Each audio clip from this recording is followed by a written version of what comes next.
اعزاز سید صاحب کے پاس بڑی خبریں ہوتی ہیں. اعزاز صاحب تھوڑا سا یہ سمجھائیں اس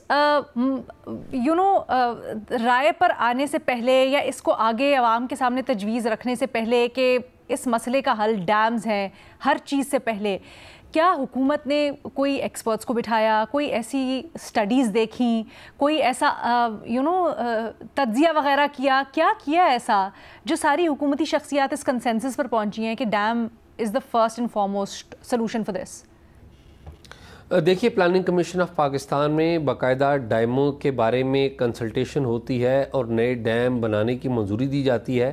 اس وقت ملک میں 6 نئے ڈیم جو ہیں وہ بن رہے ہیں، 3 نئے ڈیموں کی منظوری بھی دی گئی ہے. جو کالا باغ ڈیم ہے، کالا باغ ڈیم جو ہے یہ ایک غیر سنجیدہ موضوع ہے. سیاستدان اور مختلف فوجی حکومتیں اور سول حکومتیں سیاسی مقاصد کے لیے کالا باغ ڈیم کے اوپر بیان دیتی ہیں. کالا باغ ڈیم کی اگر آپ ہسٹری دیکھیں تو 1953 کا یہ منصوبہ ہے اور کم و بیش 72 سال ہو گئے ہیں آج. 60-70s میں اس کے اوپر باقاعدہ رپورٹ سرویز ہوئے، کنسلٹنٹس کو ہائر کیا گیا، رپورٹس بنی، لیکن یہ ایک سیاسی مسئلہ بن چکا ہے. اور سلیم صافی صاحب نے بالکل درست کہا کہ ڈیم بنانے میں مسائل کا حل ضرور ہے، لیکن کالا باغ ڈیم جو ہے یہ ایک پولیٹیکل مسئلہ انفارچونیٹلی بن چکا ہوا ہے. کالا باغ ڈیم کے حوالے سے میرے خیال میں جب بھی کسی بھی سیاستدان کو توجہ چاہیے ہوتی ہے یا کسی بھی پولیٹیکل پارٹی کو توجہ چاہیے ہوتی ہے تو وہ کالا باغ ڈیم کا حکومتیں ایشو کھڑا کر لیتی ہیں. مشرف صاحب کی حکومت کے شروع میں بھی یہ ایشو کھڑا کیا گیا تھا. ایک انٹرسٹنگ واقعہ ہے، بلاول بھٹو زرداری ابھی سیاست میں نہیں آئے تھے تو نئے تھے، ابھی انہوں نے پارٹی میں آنا تھا تو بریگیڈیئر اعجاز شاہ ہوا کرتے تھے، بڑے آپ کو پتہ ہے مشرف صاحب کے سپائی ماسٹر تھے.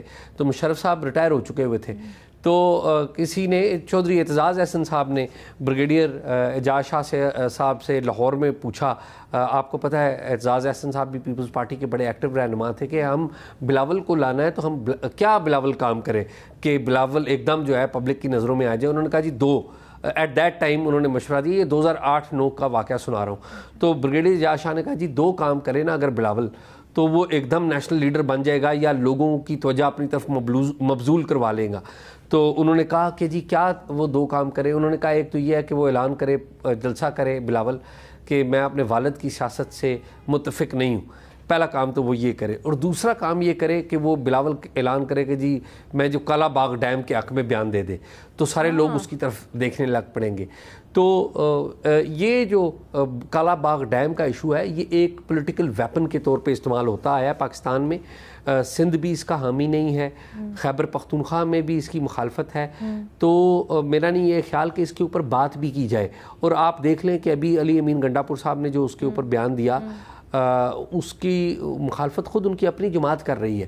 تو میرا یہ خیال ہے کہ یہ نان ایشو ہے. علی امین گنڈا پور صاحب نے یہ بیان دیا ہے، اس سے ظاہر کچھ ہلکے تو خوش ضرور ہوئے ہوں گے، لیکن میرا نہیں خیال کہ یہ فیزیبل ہے اور یہ ڈائی ڈاؤن ہو جائے گا. ایشو تو یہ ہے پاکستان کا کہ پاکستان میں جو آبی گزرگاہیں ہیں یا ڈیم ہیں ان کے حوالے سے ہم فلڈ سے بچیں. آپ دیکھیں سال 2000 سے لے کر 2025 میں آج 25 سال، جو اس صدی کے 25 سال ہم گزار چکے ہیں، ان پہلے 25 سالوں میں پاکستان میں 14 سیلاب آ چکے ہیں، 14 دفعہ فلڈ آیا ہے.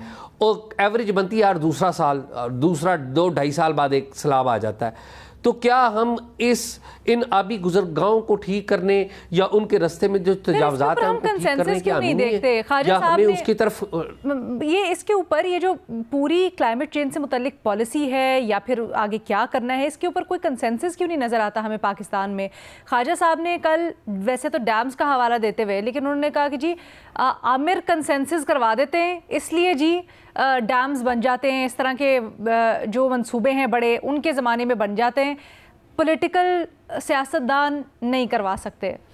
تو کیا اس میں سچائی ہے؟ یہ وجہ ہے کہ ہمیں کوئی کمپریہنسو اپروچ نظر آ رہی ہے؟ اس میں علینا مجھے بالکل اس میں سچائی لگتی ہے. اور خواجہ آصف صاحب اپنی حکومتی پوزیشن کے باوجود بعض اوقات ایسی باتیں کر جاتے ہیں جو بالکل حقائق پر مبنی ہوتی ہیں اور وہ حکومتوں کو قبول نہیں ہوتی. آپ دیکھیں نا، خواجہ آصف صاحب نے بیوروکریسی کے بارے میں معاملہ اٹھایا، ابھی ڈیمو کے والے سے بات کی انہوں نے اور بالکل درست باتیں کی.